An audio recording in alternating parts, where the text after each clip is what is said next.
Ini penting kalau aturakan karena sekarang tuh orang banyak yang ekstrim dengan dalih ilmu. Kadang dengan dalih qala Allah Ta'ala, qala Rasulullah. Itu pesannya Sayyidina Umar.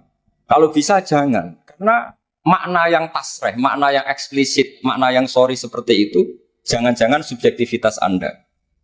Seperti tadi si Ustadz tadi ketika dia tegas, dia seakan-akan bawa mandat Tuhan kalau saya harus kulil haqqa walau kana murron misalnya seperti itu. Tapi setelah diingatkan Harun ar-Rasyid bahwa Musa yang termasuk afdalul khalqi tentu, termasuk orang-orang pilihan, ternyata masih disuruh sopan hanya kepada siapa? Fir'aun, yang jelas toh. Ini pelajaran bagi kita, makanya saya ketika datang di acara Mbak Najwa itu, mungkin yang saya agak beda. Itu kalau Pak Quraisy Shihab kata Mbak Najwa itu kan kalau cerita nulis buku katanya kami, karena takut kalau bilang saya tidak mewakili guru-gurunya, tidak mewakili ulama-ulama dulu. Tapi kalau anak-anak Anwar 3 tidak harus seperti itu, boleh nggak apa-apa kata saya. Jagani nak salah itu, sing salah sampai antok. Itu kalau musonep ngarang kita bilang kami, itu Gus Gofur ke bawah nanti. Jadi saya itu dalam konteks itu udah sependapat. Karena resikonya tinggi sekali. Misalnya ngarang bahasa Arab bilang kami jebule tadi yadun ant. Sero-sero itu fatal sekali. Terus ini yang terakhir karena saya tabarruk sama para sahabat. Ketika tahun kedua tadi Gus Gofur menyinggung perang Badar. Ketika tahun kedua itu baru kedua dari Hijriah. Itu para sahabat itu sudah banyak yang hafal Quran dan faham, padahal baru tahun kedua. Yaitu yang bawa itu Mus'ab bin Umair. Itu ketika Rasulullah mau perang Badar dan istasyarah, meminta musyawarah sama orang-orang Ansor, istasyarah al-Ansor. Nah orang Ansor itu hanya punya kompensasi jika engkau ya Rasulullah ke Madinah, Yasrib dulu, maka kita akan melindungi engkau sebagaimana kita melindungi nisa'ana wa abna'ana. Tapi masalahnya perang Badar itu Rasulullah harus keluar dari Madinah. Rasulullah sehingga khawatir jangan-jangan orang Ansor tidak berkomitmen dengan perjanjian itu karena itu di luar apa? Perjanjian karena sudah keluar dari Madinah. Ketika istasyarul Ansor, apa kata itu? Miqdad bin Aswad, ada yang nulis Miqdad bin Amr. Karena bapaknya namanya Amr, cuma dia masyhur disebut Miqdad bin Aswad. Ada rawi yang mengatakan itu Sa'd bin Mu'adz, tapi yang jelas itu Miqdad bin Aswad. Ini ingat ya, tahun kedua dari Hijriyah. Apa kata Miqdad? La naqulu laka kama qalat Banu Israil fadhhab anta wa rabbuka faqatila inna hahuna qa'idun. Walakin idhhab anta wa rabbuka faqatila inna ma'akuma muqatilun. Ya Rasulullah, kamu jangan khawatir kalau kita-kita ini pecundang kayak orang Bani Israel. Orang Bani Israel itu kurang ajar sekali. Mereka yakin kalau Musa itu orang hebat. Dan tentu Allah adalah zat yang super. Ala kulli syai'in qadir. Kalau Allah itu superior, kemudian kamu kenapa susah-susah ngajak kita? Buat jenengan sama Allah datang ngelawan Jababiro, tak tunggu beritanya. Itu kadang-kadang santri sekarang ya kayak Bani Israel. Itu kalau ngerti kiainya keramat, misalnya Gus Gofur lari seminar keramat, terus kiai itu juga ora usah diaturi gitu. Jadi kadang keyakinan itu ya salah. Seperti tadi, Nabi Muhammad itu para pangeran, nak perang ora usah dibantu, kan bisa melibatkan Jibril, Israel kan selesai. Itu bisa fatal kalau seperti itu. Banyak loh kiai-kiai keramat ngeluh itu karena santrinya terlalu kultus keramat, terus santrinya orang mikir kiai ini. Ini buatan nyindir fakta gitu, terus biasa mawon. Dan terus menurut saya itu tradisi yang salah. Kalau di Sidogiri itu santri yang paling miskin pun, misalnya akhir sana, tapi nggak perlu ditiru, gitu. Itu orangnya ikhlas nggak perlu ditiru. Itu misalnya santri 100 urunan 10.000-an, 20.000-an diaturkan gurunya. Karena adat Madura itu panen jagung ya gurunya punya hak, panen apa saja ya gurunya. Itu tidak nunggu kaya. Kalau adat sana kan tidak nunggu jadi alumni, jadi kaya baru ingat kiainya. Itu kalau tepahan kiainya sudah meninggal kan terus repot gitu. Itu kata orang tadi siapa itu Miqdad bin Aswad. La naqulu laka kama qalat Banu Israil. Fadhhab anta wa rabbuka faqatila inna hahuna qa'idun. Walakin idhab anta wa rabbuka faqatila inna ma'akuma muqatilun. Tapi silahkan ya Rasulullah, engkau berangkat. Kita akan mengikuti engkau ikut perang. Artinya apa? Mereka bisa memahami Quran meskipun itu kisah tentang Bani Israel. Mereka tahu sindiran Quran, mental yang benar kayak apa, yang salah kayak apa. Dan itu yang ditiru kitab Fathul Mu'in. Misalnya kitab Fathul Mu'in menulis begini. Misalnya ya, waktu sannu misalnya as-sholat binasatin atau wayusannu nasatun di sholatin. Disunatkan kalau mau sholat itu sumringah, kelihatan happy, kelihatan wayusannu nasatun di sholatin. Terus di penjelasannya sederhana. Fa inna Allaha ta'ala dzamma li tarikihi wa qala wa idza qamu ila sholati qamu kusal. Kalau mau sholat itu harus kelihatan sumringah, happy, kelihatan senang, bronto mau sholat, mau ketemu Allah munajat. Karena Allah itu mengkritik orang yang meninggalkan nasyat. Yaitu kalau mau sholat aras-arasan. Terus beliau menyitir wa idza qamu ila sholati qamu kusal. Sehingga ketika kita baca tentang orang munafik, bukan berarti terus orang munafik di sana, kita di sini. Seakan-akan kita terbebas dari sifat orang apa? Itu bukan da'bu ulama'ina, bukan ahwal ulama'ina. Ahwal ulama kita ketika baca Quran adalah otomatis kita memahami. Dan memahaminya itu bisa mafhum yang luar biasa, kayak tadi. Kayak yang saya ceritakan tadi, Harun ar-Rasyid, kayak siapa tadi, Miqdad bin Aswad, dan kayak tadi Fathul Mu'in misalnya. Sama dengan model-model karangan Imam Ghazali. Imam Ghazali kalau ngarang kitab itu sebenarnya sederhana. Setelah kita teliti itu semuanya ya sederhana sekali. Artinya ayat yang dikutip itu sering kita baca. Tapi beliau secara indah, secara menakjubkan, itu bisa ngambil kesimpulan yang luar biasa. Saya punya kitab Mufrodat yang dikarang oleh beberapa ulama. Dan beliau cerita tentang kehebatan Sayyidina Ali dalam menafsirkan Quran. Kata Sayyidina Ali, saya tidak bisa membayangkan dahsyatnya angin ketika mengobrak-ngabrik kaum Mu'ad. Karena anginnya angin balilo, tidak terkendali. Ya, karena Allah punya tradisi begini, kata Sayyidina Ali.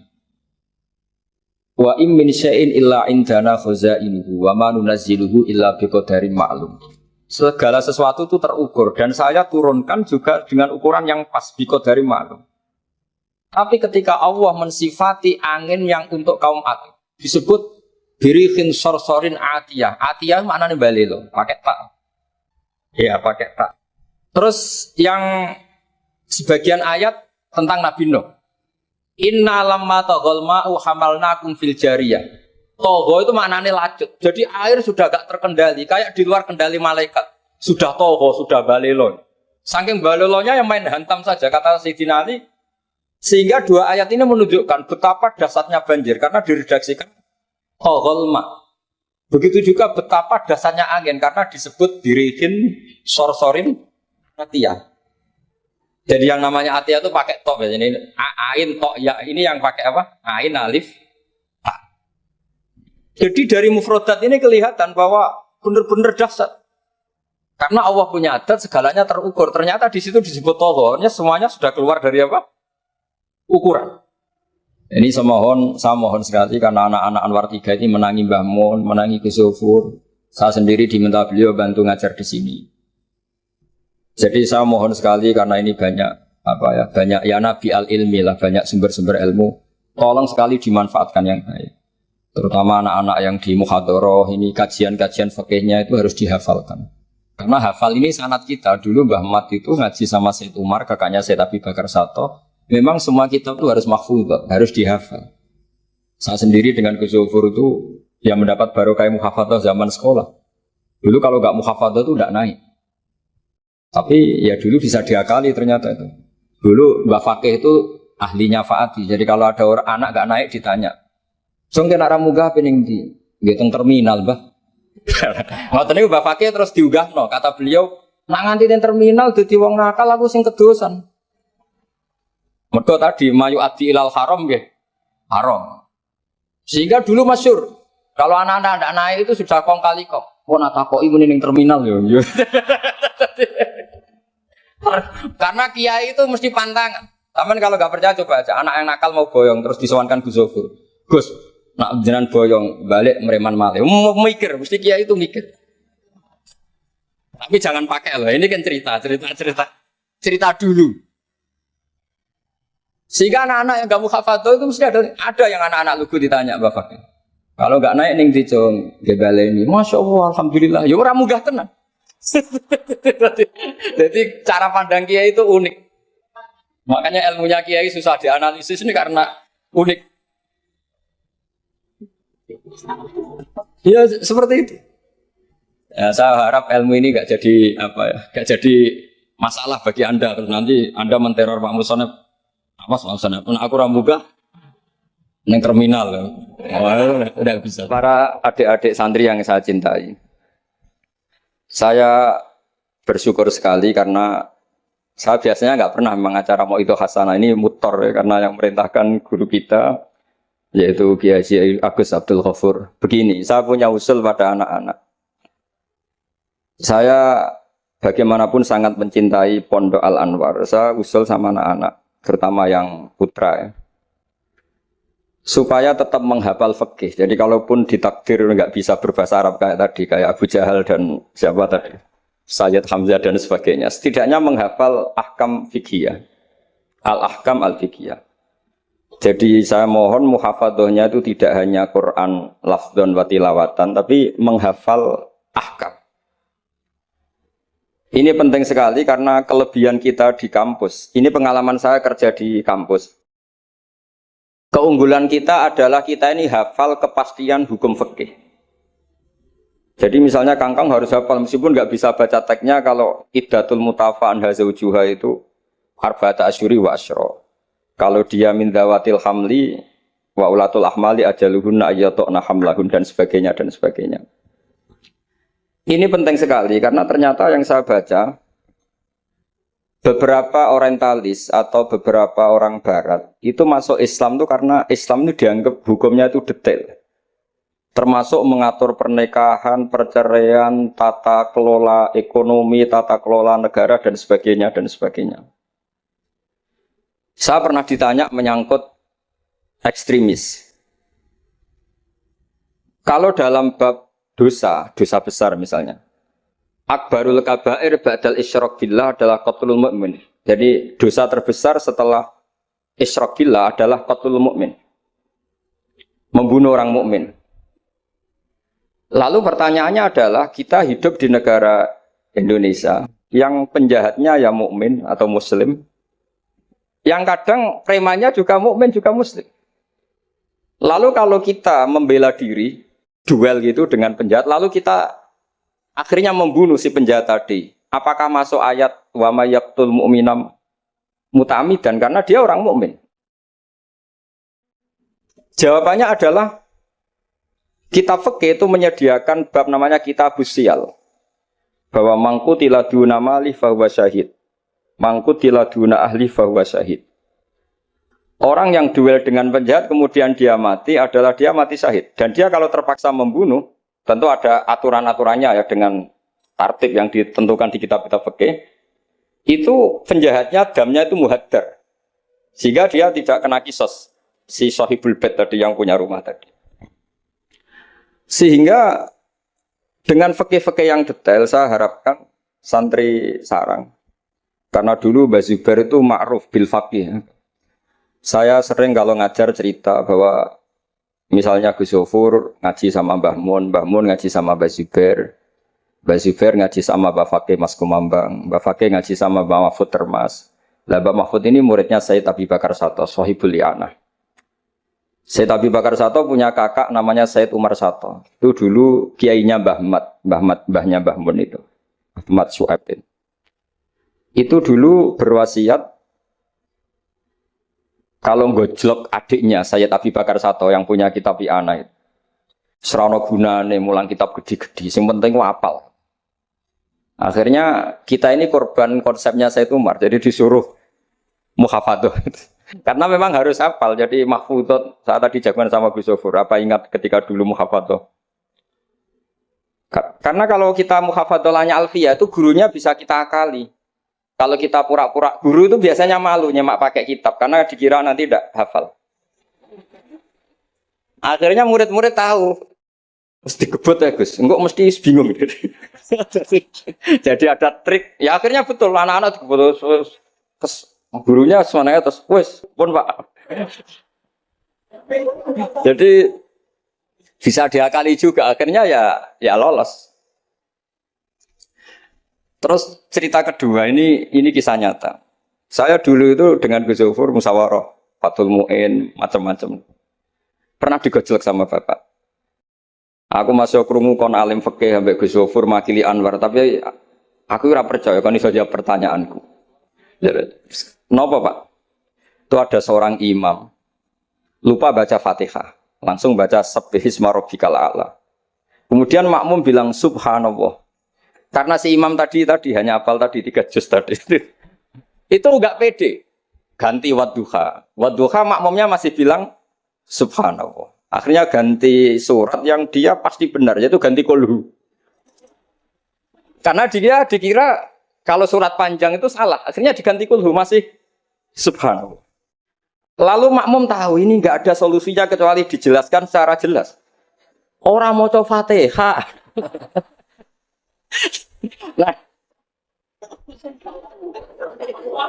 Lah itu fikih kita. Makanya saya berharap nanti Gus Zufur juga ngarang fikih yang seperti ini. Apakah yang seperti itu membatalkan sholatnya makmum? Karena darurat.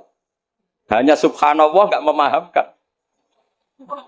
Dia mau tidak mau harus ngomong. Kalau masalahnya itu tidak baca Fatihah. Nah ini nanti supaya jadi bahsul masalahnya Anwar 3 itu kalam ini termasuk membatalkan apa? Tidak. Karena kalau cari padanan ayat Quran tentang Fatihah juga tidak yakin imamnya paham. Misalnya pura-pura baca walaqad atainaka sab'am minal mathani yang artinya Fatihah juga saya yakin imamnya juga gak paham. Jadi ini ada masail-masail fikih yang setelah ditanyakan memang fikih dulu. Itu tidak memuat. Kita harus kreatif, tapi bukan berarti merasa istihad untuk jawab beberapa pertanyaan. Terus cerita keempat, ini tentang guyonan-guyonan ilmiah. Dulu itu kata Mbah Mun itu sering cerita, dan ini etika modern ya. Kebetulan norma modern dalam dunia akademik seperti ini, yaitu skeptisme. Jadi orang itu harus agak ragu kalau dengan pendapatnya. Ada seorang alim itu yakin kalau orang naik bulan itu tidak mungkin karena dia percaya dengan teks Al-Qamar itu fisama irobiyah. Tapi kata muridnya itu Kiai Kudus, semuanya dua-duanya Kiai Kudus itu Kiai terkenal semua. Kalau menurut muridnya pokoknya mungkin Yai. Orang mungkin terus dia cerita qala Rasulullah gini panjang lebar. Itu bantah-bantahan itu sampai 3 jam sampai dekati fajar. Setelah dekati fajar kata gurunya, pokoknya cara aku gak mungkin. Terus muridnya bilang, alhamdulillah, ya ampun betul nopo-nopo. Gurunya janggal. Kenapa kamu sekarang taslim padahal mulai tadi kamu terus bantah saya? Karena guru saya sudah bilang menurut saya. Itu haknya guru kalau bilang menurut saya. Tadi Anda bilang, Pak Guru bilang qala Rasulullah. Itu Rasulullah itu milik kita semua. Jangan-jangan tafsir guru salah. Makanya saya bantah terus. Jadi itu unik. Tapi kalau sudah menurut saya, ya sudah itu menurut guru. Kalau tapi bilang kalau qala Rasulullah gini-gini, bisa saja guru salah dalam menafsirkan qala Rasul. Ini penting sekali dalam ulumul Quran.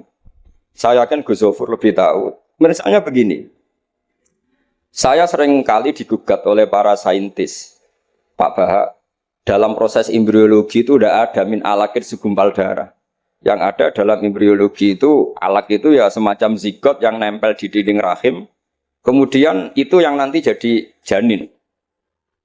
Kalau segumpal darah ya orang keguguran. Nah, terus saya tanya, apa ada di Quran itu segumpal darah? Kata dia ada min alakin. Saya bilang, saya ini hafal Quran, tidak ada kata segumpal darah. Kalau min alakin ada kata saya. Terus, tapi kata kiai-kiai itu begitu apa? Ya tapi tetap Qurannya itu min alakin, bukan segumpal darah. Yang ada segumpal darah itu terjemahannya, bukan Qurannya kata saya. Ini penting saya utarakan. Nanti kalau terbukti secara sains bahwa nggak ada proses embriologi itu segumpal darah, itu yang salah bukan Qurannya, tapi kita yang mengartikan bahwa alakin itu segumpal darah. Sehingga kalau kamu mengartikan alakin segumpal darah, kamu harus bilang ini menurut saya, bukan menurut Allah dan Rasul. Nanti kalau kamu bilang segumpal darah menurut Allah dan Rasul, berarti kalau penelitiannya salah, yang salah Allah dan Rasul. Meskipun tentu sesuai ilmu balaghah bisa saja min alakin benar-benar maknanya segumpal darah, hanya untuk litahjin atau untuk litakbeh supaya manusia tidak sombong, diceritakan dia diciptakan sejenis segumpal apa? Darah, bukan harus materinya dari segumpal darah tapi sejenis itu. Ya untuk supaya manusia tidak sombong. Bisa saja kalau secara balaghah demikian. Ketika Umar tadi saya ketika melihat drama Umar tuh Sayyidina Umar itu berkali-kali punya pendapat. Karena beliau itu sering solid, sering akurat, sampai penggemar beliau mengintikan hadza mar'a Allah wa ra'a Umar. Hadza mar'a Allah wa ra'a Umar. Ini pendapat Allah dan pendapat Umar. Sampai Sayyidina Umar marah besar, la taqulu hadza hukmu wa ra'a hukmu Umar, walakin qulu hadza hukmu Umar. In kana shawaban fa min Allah wa in kana khata'an fa min Umar. Kamu jangan mengatakan kalau ini pendapat Allah, tapi katakan pendapat Umar. Jadi kalau benar ya min Allah, kalau salah dari apa? Umar. Tapi sekarang banyak beberapa organisasi ekstrim yang semuanya itu di atas namakan Allah. Mungkin Gus Zofur lebih tahu, lebih ngalami. Orang itu kalau benci seseorang yang kelas nasional, wah itu sudah dihujat, dimaki-maki. Kita yang menemani mereka itu juga dihujat. Wong fasik, wong keliru kok dikancani. Karena pikiran fikihnya adalah kita harus tafrik bainal haqqi wa bainal batil. Harus jelas ada demarkasi mana hak, mana apa? Batil. Itu fikih yang sementara kita pelajari. Sehingga mungkin orang enggak apa ya istilahnya akan menyalahkan lah. Saat kita bertemanan dengan orang yang macam-macam di Jakarta, apalagi orang liberal macam-macam. Tapi kalau sampean ngaji lagi di atas itu, misalnya belajar ilmu tasawuf, kita diajarkan, kalau kamu berteman sama orang dolim, ma tadri madza yuhtamu bih. Orang dolim itu kamu pun tidak tahu madza yuhtamu bih. Jangan-jangan dia yuhtamu bi husnil khotimah. Kamu juga nggak pernah tahu madza tuhtam. Apa kamu nanti tuhtam bi husnil khotimah apa suil khotimah. Sehingga orang-orang tasawuf itu melihat orang dolim ya tetap hormat. Karena tidak tahu nanti akibatnya jangan-jangan dia husnul khotimah, kita yang su'ul khotimah. Ini penting bagi anak-anak Anwar 3, murid-murid Gus Zofur, sehingga orang-orang alim itu harus kamu beri ruang, meskipun secara zahir berteman orang-orang yang macam-macam. Karena itu ada ilmunya. Kita tidak ngambil sikap itu ada ilmunya. Makanya di kitab Bidayatul Hidayah, beberapa kitab tasawuf diterangkan, kalau kamu melihat orang fasik, jangan-jangan yuhtamu bi husnil khotimah, kamu ndak. Kita ingat cerita Wahsy. Wahsy itu orang yang dilaknati Rasulullah karena qatilu Hamzah. Ketika Nabi aksara min la'nil kuffar, malah nazala qaulu ta'ala laisa laka minal amri apa? Syai'un aw yatubu alaihi. Dalam surat Ahzab ketika Allah mensifati orang munafik, itu masih ada kata wa yu'adzibal munafiqina insya'a. Masih ada kata aw yatubu alaihi. Kemungkinan orang munafik adalah Allah menyiksa mereka insya'a atau memberi tobat. Sehingga banyak ulama, terutama guru kita Syekhina Kiai Maimun Zubair, itu berteman orang macam-macam nggak masalah. Dan kadang-kadang banyak menimbulkan kekecewaan. Ini nanti nggak ada tafrik bainal haqqi wa bainal batil. Nah, saya akan menjelaskan di sini bahwa itu ada ilmunya. Ada ilmunya. Banyak orang sing la'anahu Rasulullah. Bahkan da'a alaihi Rasulullah kayak Wahsy, kayak Khalid bin Walid. Kaifa yuflifu qaumun fa'alu bi'ihim hakadha. Zaman itu binabihim hakadha. Yaitu ketika Rasulullah perang Uhud itu syujja wajjuh wa kusirat rubaiyatu wa udmiyat lisatu. Ketika Nabi babak belur wajahnya, kata beliau, kaifa yuflihu qaumun fa'alu binabihim hakadha. Tapi apa yang terjadi? Justru Khalid bin Walid itu masuk Islam. Wahsy qatilu Hamzah juga masuk. Sehingga saya meskipun punya sikap, tentu saya sebagai orang punya pilihan gaya hidup. Mungkin saya nggak akrab lah kalau sama misalnya Mas Nusron itu. Tapi kalau Gus Zofur akrab. Tapi saya menghormati, itu pasti ada ilmunya. Saya jaga jarak ya ada ilmunya. Gus Zofur berteman juga ada ilmu. Nah, ini yang saya harapkan dari Anwar 3. Mohon ilmu ini diperkuat. Karena basis terkuat peradaban adalah ilmu. Ilmu menyediakan segalanya. Saya masih ingat Gus Mek Peloso itu akrab sama bapak saya. Karena beliau senang semaan. Kebetulan pendiri semaan Jantiko itu bapak sama Gus Mek. Jamiyah anti koler dulu awalnya. Selama-lama diganti mantap. Terus di era putra-putranya diganti Dzikrul Ghafilin. Itu kalau jagongan sama bapak itu beliau bilang intinya begini. Iya, nahi mungkar, kenal era gelem kok nahi mungkar. Oleh proses piye, oleh tarbiyah piye kenal era gelem. Meskipun tentu anak-anak tidak saya sarankan seperti Gus Mek, karena jadab Anda tidak mesti sukses kayak Gus Mek. Itu kan resiko. Karena untuk sukses itu butuh keramat, butuh macam-macam lah. Kalau sampean latihan gitu pasti ditangkap keamanan itu. Nah itu masalah itu kalau di pondok masalah. Tapi apapun itu kita punya cukup khazanah ilmiah untuk melihat itu. Saya berkali-kali kalau acara di pondok Hajan sering bilang berteman orang fasik itu tidak boleh. Wa in kana dasarin fajan dibu suratan. Kalau berteman orang fasik itu nggak boleh karena nanti ketularan fasik. Tapi kalau dibalik, pertanyaannya dibalik. Mbah Niki membina orang fasik. Dan di antara membina tentu prosesnya itu berkawan macam-macam. Kalau dibalik itu menjadi haram apa halal? Bukan dibahasakan berteman orang fasik, tapi membina orang fasik. Ini penting saya utarakan karena khazanah kita itu banyak. Saya berharap ulumul Quran di sini sampai yang seperti itu. Saya beberapa kali belajar kitab Hayatus Sahabah. Di situ ada satu aplikasi ahkam Al-Quran, baik yang fiqhud dakwah maupun fiqhul ahkam. Saya di situ yang paling saya kenang adalah cerita-cerita misalnya termasuk yang dikutip Habib Zain bin Sumit dalam kitab Al-Manhajus Sawi. Suatu saat ada ustadz, saking semangatnya nahi mungkar karena si Harun Rasid sering salah, didatangin. Kata si ustadz tadi, inni nasihun lak famusyaddidun alaijanna fi nafsika aliyya syai'an. Saya akan memberi nasihat Anda tapi saya agak ekstrim, agak keras. Mohon kamu jangan tersinggung, Anda jangan tersinggung. Anda ya Amirul Mukminin jangan tersinggung. Tapi apa kata Amirul Mukminin Harun Ar-Rasyid? Uskut ya jahil. Kamu ustadz bodoh kata. Terus fa inna Allaha ta'ala qad arsala man huwa khairun minka ila man huwa syarrun minni. Ini saya terpaksa bahasa Arab karena tadi takut kalah sama Abu Jahal tadi. Jadi ini mohon sekali ini kompetisi. Jadi kalau Abu Jahal saja bisa bahasa Arab, masa saya kiai tidak bisa bahasa Arab. Jadi saya tadi itu ya kan di Abu Jahal saja bisa bahasa Arab. Fasih lagi tadi. Yang saya kecewa dia sopan ngasihkan mic tadi.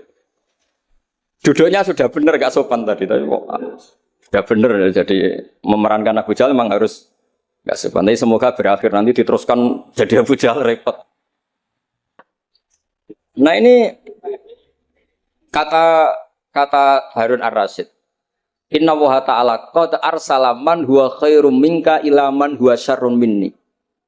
Wa ma'a dzalika qala ta'ala faqula lahu qawlan layyinan la'allahu yatadzakkaru aw yakhsha. Tentu kita tahu Allah mengutus Musa dan Harun atau Musa saja yang populer.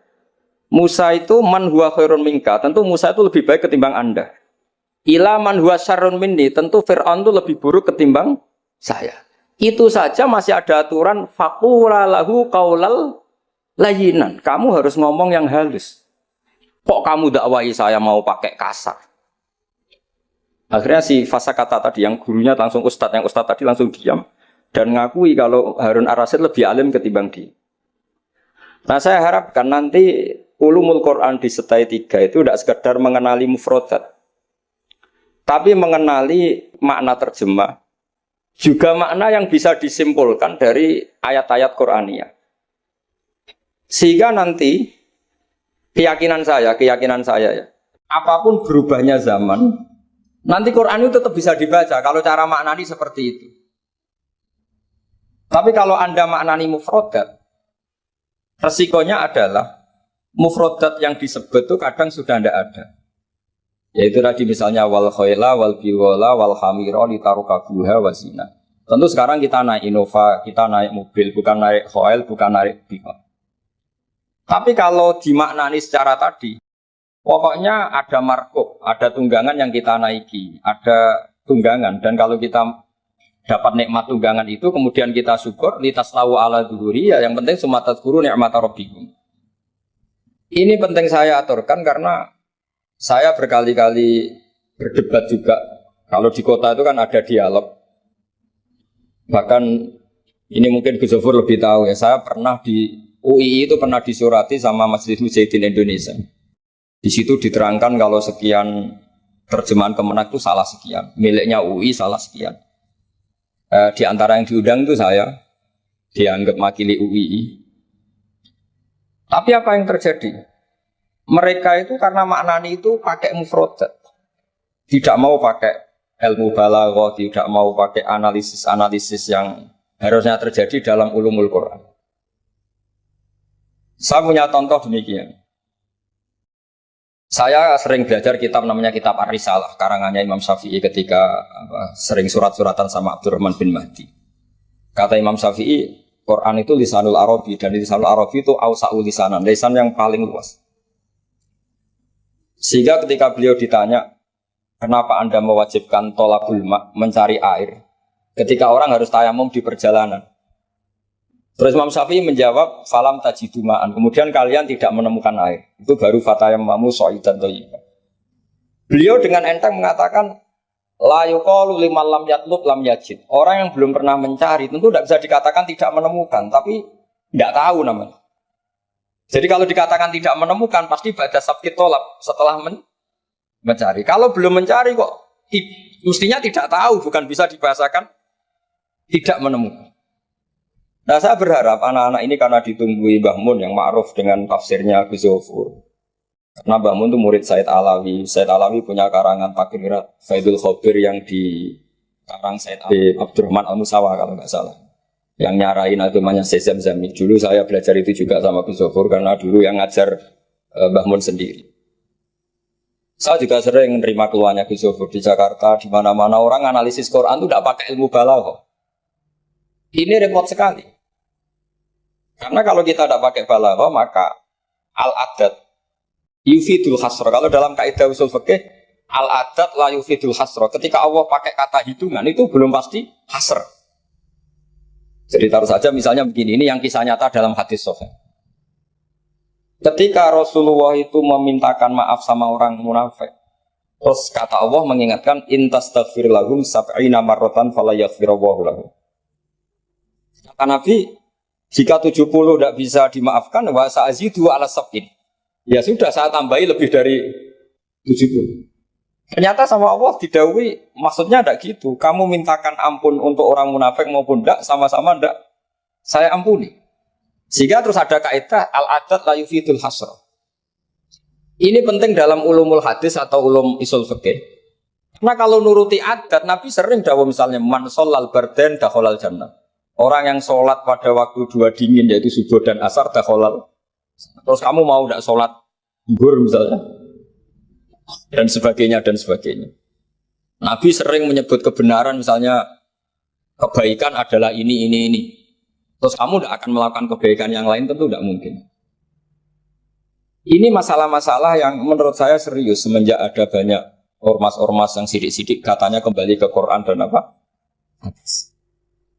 Ya, tapi kalau guyonannya orang-orang pesantren, ya kamu saja yang kembali.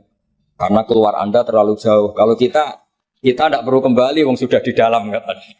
Yang keluyuran kemana-mana kan kamu. Kalau kita tidak pernah kemana-mana, jadi ngapain kita yang kembali? Anda saja yang apa? Kembali. Jadi ini penting ya, penting sekali.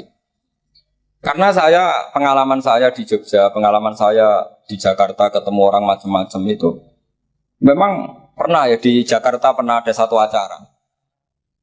Ya acara seperti ini. Itu yang datang seorang kiai yang ya biasa pakai sarung, ada yang pakai celana. Itu pas mulai pegang mic ada separuh hadirin keluar. Alasannya gampang. Belum enggak pakai sunnah Rasul. Karena kiainya enggak cingkrang.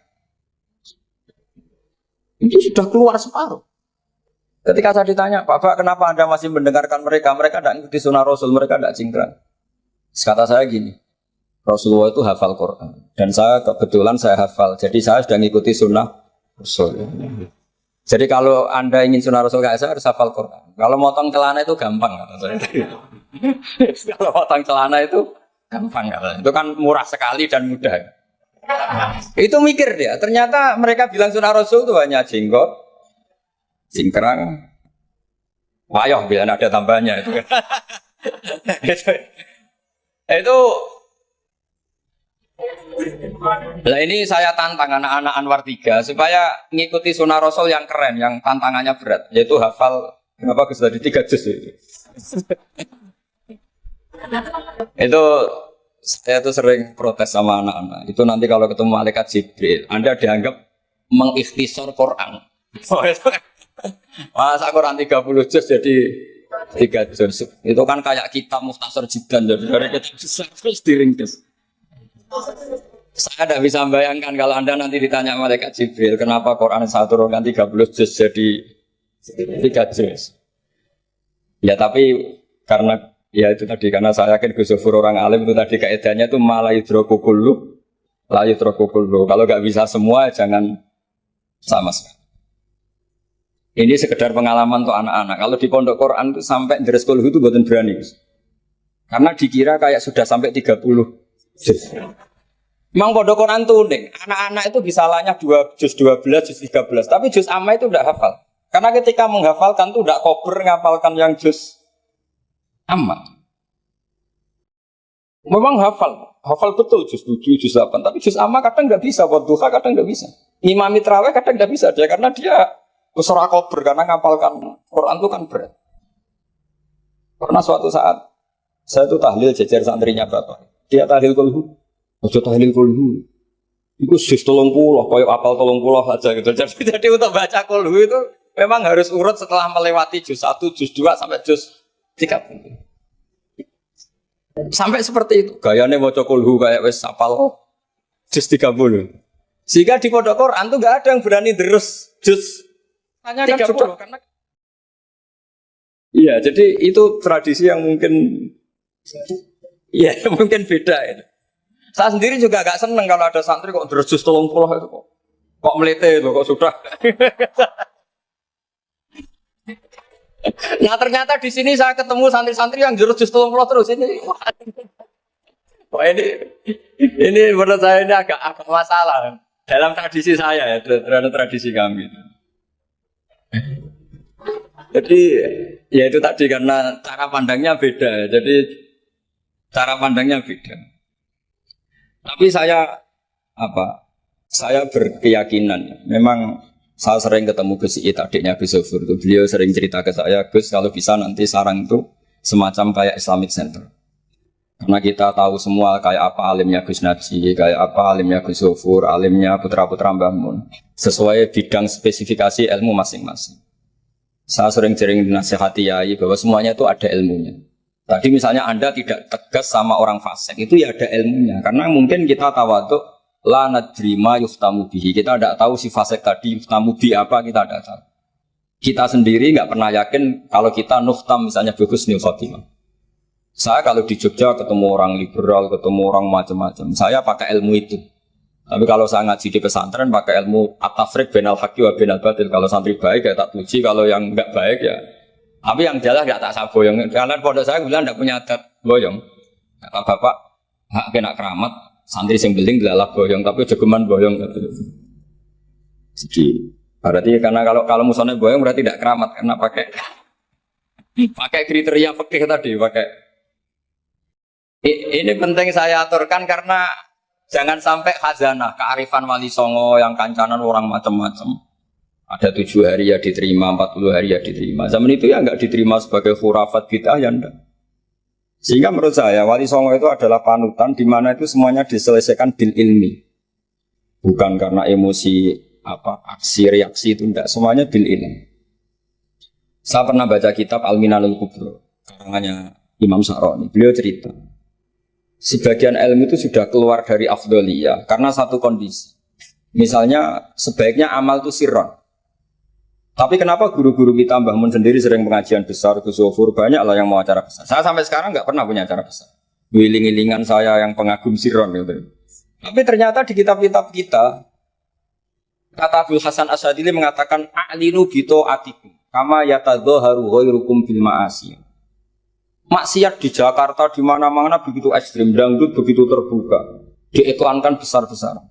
Tapi kalau pengajian nggak besar-besar, dulu itu pengajian tuh nggak ada yang besar karena mahal.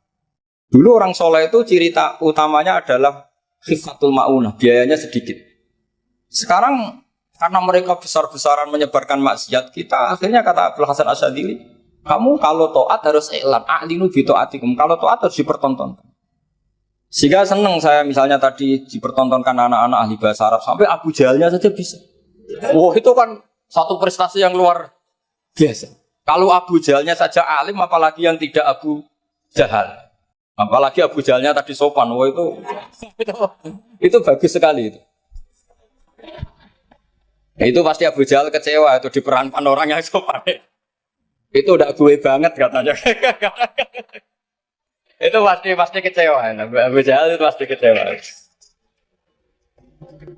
Jadi ini penting ya, karena kita punya guru yang al-mutabakhir seperti Mbah Mun, seperti Gus Zofur. Jadi kita harus baca kitab itu banyak. Oke, ada haram yang kita tegas, ada halal yang kita tegas. Misal al-halalu bayyinun wal haramu bayyinun. Tapi selalu ada masalah yang wa bainahuma umurun mustabihatun. Ada sesuatu yang memang dari awalnya enggak jelas. Kalau sesuatu itu enggak jelas, kita harus bersikap enggak jelas. Jangan sesuatunya enggak jelas, kita sikapnya jelas. Ya, saya kira demikian, semoga manfaat. Terus kalau ini ngapunten sangat sudah berbiasa, buatan sakit kalau acara-acara pidato, buatan sakit. Nak ngaji kalau biasa, nak ngaji rak ngerpek, wonten kitabe terus moco. Tapi kalau seperti ini tuh temanya jadi bias. Tapi ya semoga tadi barokahnya Sayyidina Umar tadi kok. Saya jadi malu itu karena tadi Abu Jahal kok fase gitu, saya itu masih. Ya monggo doa bareng-bareng ya, mugi-mugi pondok ini pondok sing mubarokan sing nafi'an ummati Rasulillah, nasihan lillahi wa li rasulihi wa li kitabi wa li aimatil muslimin wa amatihim. Al-Fatihah.